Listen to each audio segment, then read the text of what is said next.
Alright guys, welcome to another edition of Slashing Up the Charts. We are less than a week away from Christmas, which means the box office season is soon winding down for the year. What does this mean? This means the profits are going to be huge this year.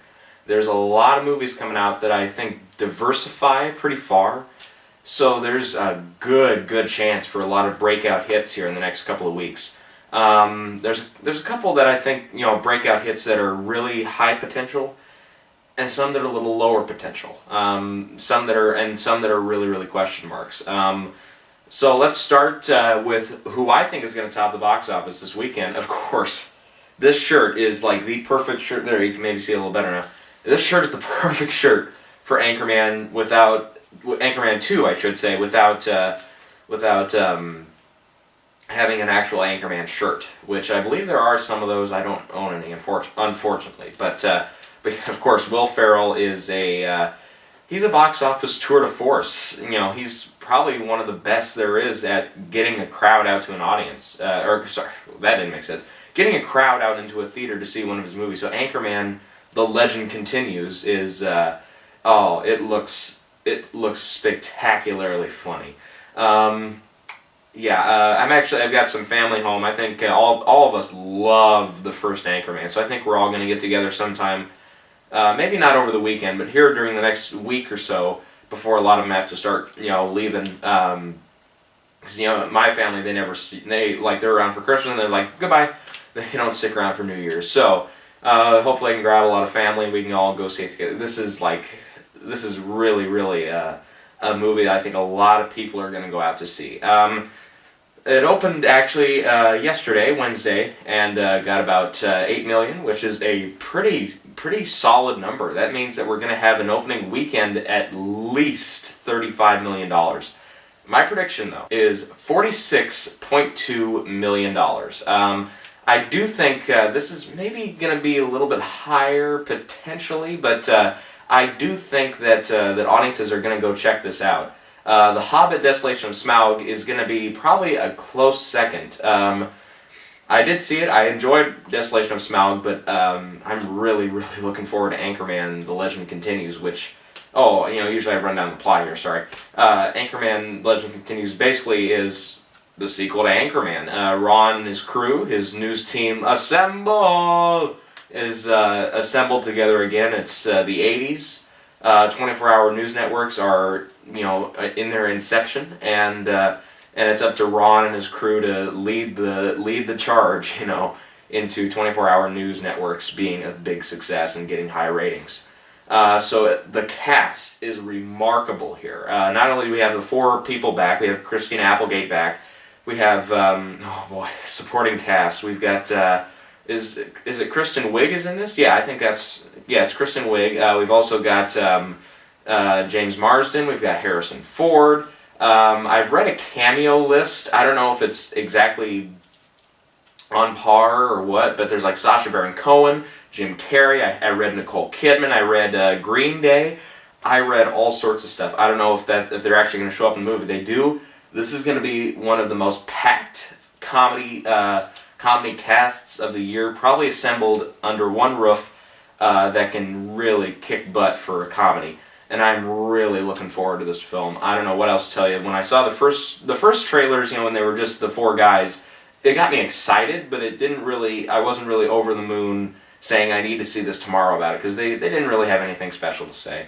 The first trailer was really good. It had a lot going for it, but it paled in comparison to the second trailer, the one that came out I think just a couple months ago, right before Bad Grandpa. Oh my God, the second trailer put the first trailer to shame.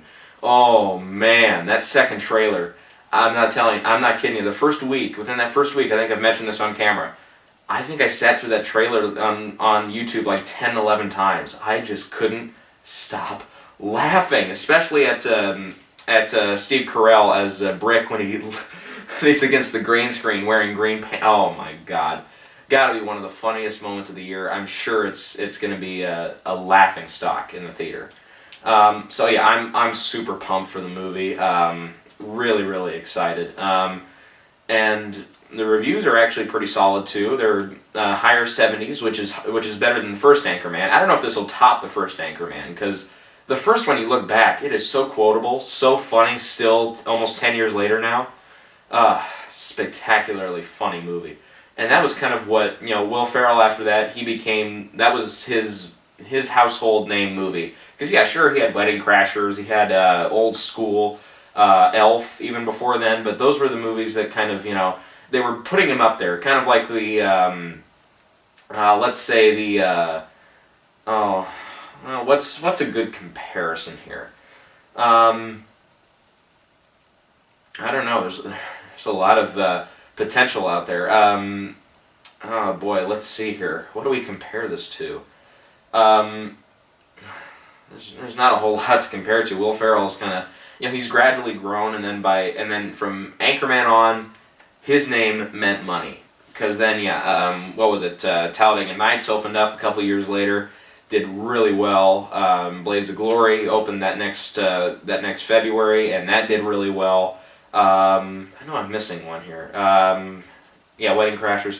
No, Wedding Crashers was after. Sorry, and he was supporting in that. But yeah, and then everything after Anchorman pretty much just had. If Will Ferrell's name was attached to it, it was the big thing. Oh, I think of a good comparison here. Happy Gilmore, the way Adam Sandler's career took off after Happy Gilmore and The Wedding Singer, kind of both of those combined, is the way that Anchorman and Elf jump-started Will Ferrell's movie career. Because, both of them, were very, very successful on SNL. I can't believe I didn't think of this like 5 seconds ago. And then Ferrell had his movie, what was it? Old School and stuff like that. And that was kind of like Billy Madison. It was his, it was a little out of the box for him. Big onto the big screen. The same probably could be said for Zoolander too. And then he got his really big starring role in Happy Gilmore. That was, after that, Sandler had a lot going for him and a lot of money to come. And the same way Elf. Elf took off. I remember I saw Elf in the theater. I thought the part with Miles Finch is the character's name. I can't think of the actor's name right now. Oh, it's bugging me to death. It's gonna come to me like it's Peter something. It's gonna come to me halfway through the video. We'll get back to that. Anyways, and that scene just still makes me laugh to this day. It's been 10 years. Oh, that makes me feel old. I just had a heart attack. Oh man, 10 years ago Elf came out. That feels like maybe a couple of years ago, maybe 5 at most. Oh man, I'm so old. All right. And Return of the King is turning 10 years old too. Oh God. Oh, get me something. I'm gonna pass out. Oh, I'm so old. Okay. I'm expecting a lot of good praise from the audience from the movie and a lot of box office draws.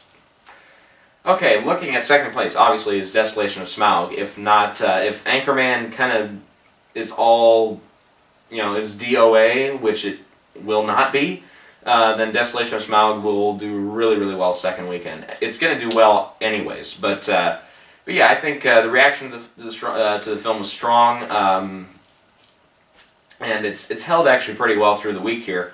But I think Anchorman 2 is just it's attacking pretty much the same fan base, so it's gonna be a pretty big brawl between you see The Hobbit again or you see Anchorman. I think Anchorman is just gonna pull it off. But look for mid to upper 30s for The Hobbit. Potentially could nab first place still. But that's all going to come down to if Anchorman really dominates this Friday, like let's say it's a $5, $6, $7 million difference between the two, then Anchorman's going to come out the victor. For third place, we're looking at, there's a couple options, I guess. We could see Frozen fall to third. At the same time, I think that, I'm just going to call that.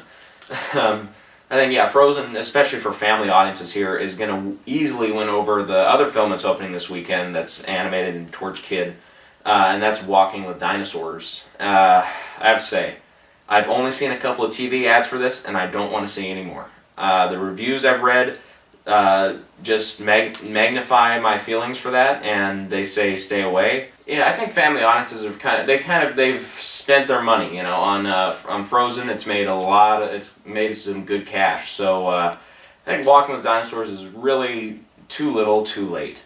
Really, I wouldn't expect more than 15 million here, and that's being a little generous. Because at the end of the day, yeah, there's lots of family that still eat up every like Alpha and Omega. Remember that from 3 years ago? No, you don't. It made like $0. Still, family audiences went out to see it. So there's still box office buzz for some of these little titles like that. But basically, it's the Land Before Time wannabe, and that's all I want. That's all I gotta say. All I gotta say. Third is also a question mark because then we got American Hustle entering the game here. It did very, very well in limited release. In fact, if I check the records, like fourth best live action limited release premiere for per theater average. That means that the buzz around the film is spectacular. That means that the buzz around the film is huge. That means that this is going to do pretty well this weekend. It could potentially grab second place, but that's only if it's shooting for the moon. But even then, I don't think it's quite going to get there. Easily, Desolation of Smaug, I think, is going to have a good hold, good enough hold to hold off American Hustle for at least a while, at least a couple weeks. American Hustle, look for third place in this one, just over Frozen. I do think the Walking with Dinosaurs, even though it's not going to draw a huge crowd, Frozen's been out for I think 4 weeks now, is it? Well, technically 5, but 4 in wide release. That's what I'm trying to think of.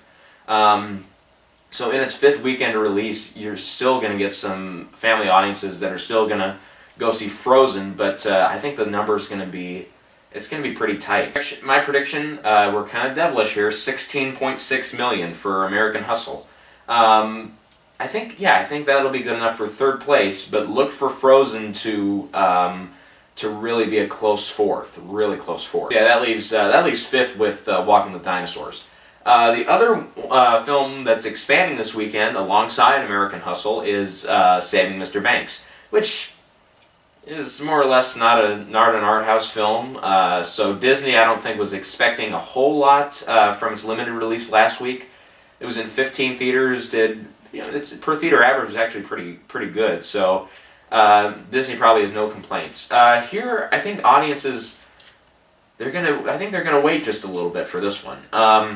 Don't expect a huge opening this weekend. Expect some good numbers, probably enough for 6th place, potentially 7th. We'll just have to see how a couple of holdovers do. So my prediction there is 13.1 million. And yeah, I think it's pretty safe bet to say that it's going to be 6th place. Okay, and then we've got also opening just a little bit wider, expanding a little bit, is Nebraska from Alexander Payne. Okay, I kind of said my piece with this last week, but this is a movie that everybody should see. It's a movie that I think, it's rated R, but it's not a hard R rating. It says the MPAA rated R for, and I quote, some language. Okay, there's 2 F words in the movie, if I remember right. Yeah, only 2. They come pretty late in the movie, so if you've got little kids, they're probably going to be asleep by then, because it's unfortunately in black and white. But if they can last that long, then long live their imagination and long live their temperaments. If they can make it through Nebraska, oh yeah, then they're smart kids. And I wouldn't okay, don't get me wrong, I'm not recommending you take your 3-year-old to this, but more like 8, 9-year-olds, I think they can handle it. If they're switching the channels every once in a while and HBO comes on, they can handle it. I wouldn't recommend anybody below the age of 8, I think, on this one. And then there's a couple of sexual references, sexual content references. So I think that's enough to push it more toward the R rating. But even then, this is one of the most deserving of PG-13, undeserving of R that I've seen in a while. I've seen a few PG-13s that could have been R easily, but this is one I think that's gonna. I think it's overall gonna do some good business once it gets into more toward wide release. Once it's nominated for Best Picture and all that. So yeah, I think if you're around this movie, go see it. It's only in 360 theaters, so watch out for watch out for it. And if you've got it there, it's only an hour and 50 minutes, I think. So if you're looking, like say you're at the AMC this weekend, an AMC theater this weekend, like I'm gonna be checking out at least American Hustle and Saving Mr. Banks this weekend. Then if there's like a part where you're like, okay, I want to see this movie and I want to see this movie, but there's a lot of space in between and there's enough time and there's a showing of Nebraska, check out Nebraska. I don't know what else to say. This is a movie that could really change your movie-going experience.